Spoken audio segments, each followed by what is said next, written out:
ஏற்பிடிக்கும் உழவனுக்கு ஏற்றம் தரும் பண்டிகையாம். புத்தம் புதிய ஆடை கட்டி பொங்கல் வைக்கும் நன்னாளாம்.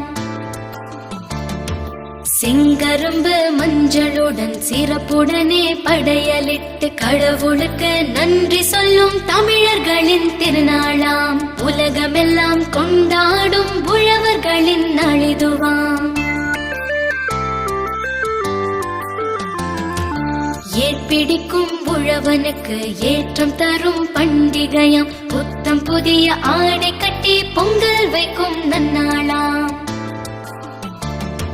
செங்கரும்பு மஞ்சளுடன் சிறப்புடனே